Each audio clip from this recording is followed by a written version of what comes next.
Tonight on Denver7 News at 6. We're ready. We've been ready. Denver tells businesses to line up for 5-star treatment. The decision will put more food on the table and in more ways than one. It gets more people working. Denver7 speaks with the father of a suspect in the Gio family murders. Police Chief Paul Payson holds back tears discussing the case. This case is one of many that I will carry with me throughout my life. Predators attacked a sleeping giant on Wednesday. Today, the giant woke up. At some point, there will be a crash. And she might be the most popular woman in Colorado. It is not by choice. Once in a while, I'll answer one, and I'll say, please, please quit calling. Good evening, and thanks for watching Denver7. I'm Jessica Porter in for Ann Trujillo. I'm Shannon Ogden. Glad you're with us tonight. Denver businesses are about to get their biggest break in months. Mayor Michael Hancock announced today that restaurants and gyms will be able to apply for 5-star status next week. Requirements will be strict, but businesses are likely to find it's worth the extra trouble. Denver7's Liz Gilardi has tonight's top story. This is a very tight space down here. The lunch crowd at La Loma's Denver location isn't what it used to be. It's been a brutal impact on our staff. I mean, it affects them the most. If the restaurant is allowed to increase capacity, Mark Brinkerhoff says he will be able to hire more employees back. He could soon have that chance. Denver Mayor Michael Hancock announced the city will begin accepting applications for the 5-star certification program on Tuesday. An approved business will be allowed to operate at 50% capacity. So the ability to go from 25 to 50 is huge for these operators, and it gets more people working. So it is critical to the recovery of our economy. Denver's unemployment rate was more than 9% in December, and the mayor hopes this program will be the first step in the city's recovery. The city of Denver will open up 500 applications in this first round. Every business will have to be visited by an inspector, and it's going to take time. We're ready. We've been ready. At La Loma, Brinkerhoff says he's been waiting on this announcement for weeks. The restaurant has another location in Castle Rock where it is already operating under the 5-star program in Douglas County. They gave us approval, I believe, back in December, and it's been incredible. It's, you know, every little bit helps. And it's not obviously where we would like to be right now, but that's what it is. But it's been a tremendous improvement. Even though businesses will be able to apply next week, Denver is still waiting on a final approval letter from the state before the program can get underway. Restaurant owners say it can't happen soon enough. We're ready to apply and be a part of that. Liz Gilardi, Denver7. Colorado confirmed another 1,400 cases of the virus and 11 deaths today. 700 people are in the hospital tonight. You know, it wasn't long ago that number was approaching 2,000. And the 7-day positivity rate, below 5%. So are we in good enough shape to start loosening restrictions? Probably. We think we have about as many infectious people right now as we did at the peak in April. So we still have a long ways to go. We're nowhere near where we were this summer. So we still have a lot of work to be done because the vaccine takes about 5 weeks from the first dose until people are fully immune. It's going to be a while before we have enough people vaccinated that we can rely on that alone. So there's going to have to be some measure of behavior and policy to try to control the spread of infections.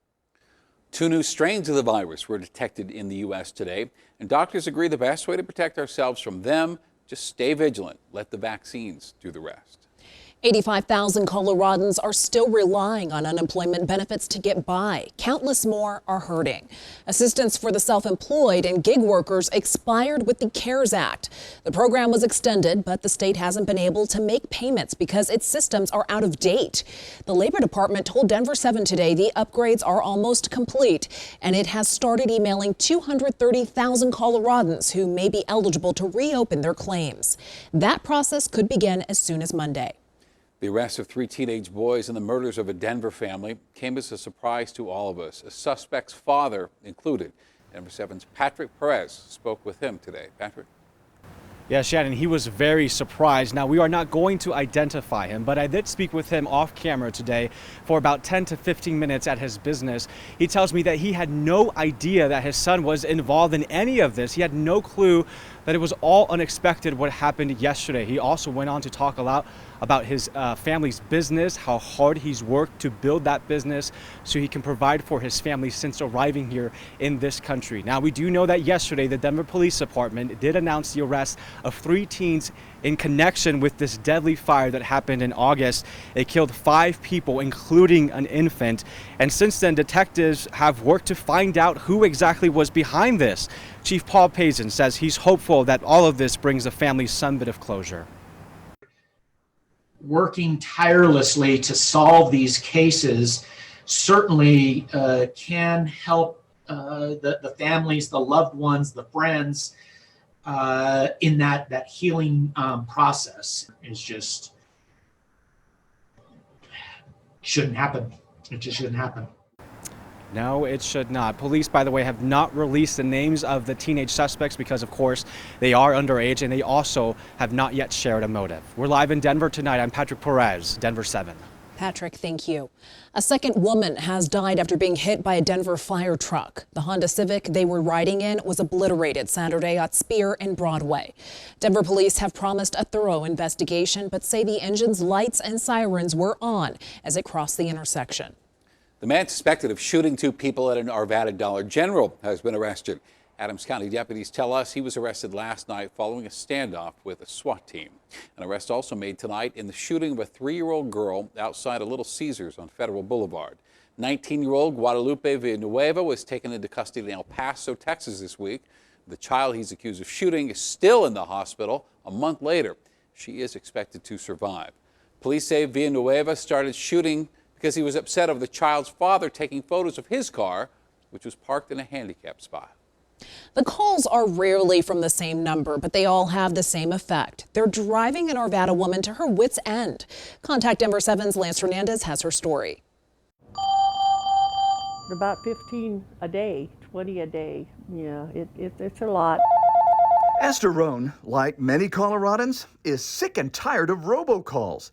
She started jotting down the incoming numbers a year and a half ago and now has a list with thousands of numbers. It's just irritating sometimes, and I don't understand how they can do it, how they can get away with it. Rohn says the constant calls are like an invasion of personal space. There's nothing I can do except just don't answer. But the calls keep coming. Once in a while I'll answer one and I'll say, please quit calling.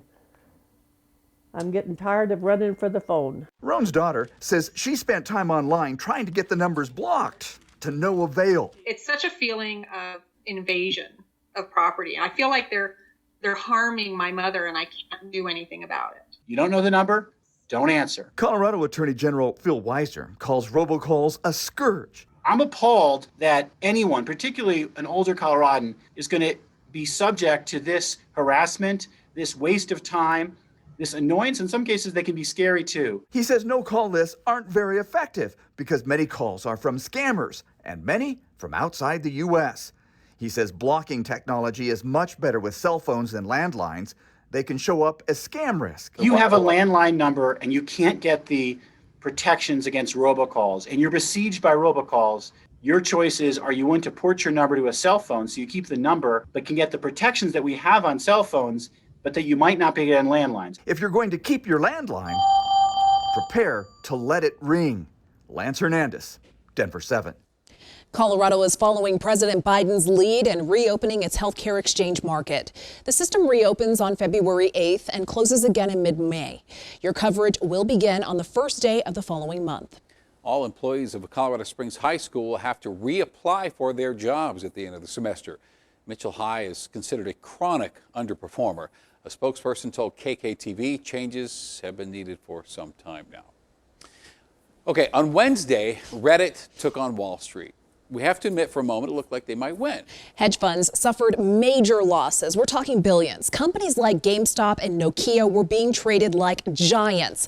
The tactics were simple by market standards. Take a business that people are betting against and drive up the value. In theory, the losses would be limited to the wealthy investors who were betting on those same companies to fail. But tonight it appears Reddit underestimated its adversary.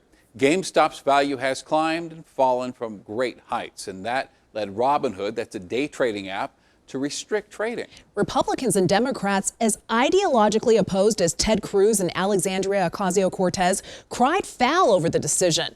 At least one lawsuit was filed. A state lawmaker said he wants an investigation. Most experts, however, say Robinhood was within its rights. They also worry this story will quickly go from a tale of the little guys winning to the little guys losing out. So there is at some point likely to be a rush to the exits. And in fact, even today's price of GameStop, it's gone down about a third. It's lost about a third of its value today. It's a very dangerous game to be able to time these markets in the short run. And I won't be surprised when a lot of individual investors end up buying at a high price with the euphoria of making easy money and end up selling at a loss. GameStop's value soared from $4 to $470 over the last 24 hours. It was at 2:30 when transactions were restricted and closed this afternoon at $193. Will the Broncos enter the Deshaun Watson sweepstakes? Would he even want to come here? We'll talk about it in sports. This is unbelievable. Plus, our idea of an office has changed with coronavirus. Maybe that's a good thing. When you come back to the office, we want you to feel safe and comfortable. It's milder right now. We have a big warm-up, but then our next chance for snow. Get Denver7 news updates on your Alexa-enabled device. Add the Denver7 News skill in the Alexa app, then say, "Alexa, what's my flash briefing?"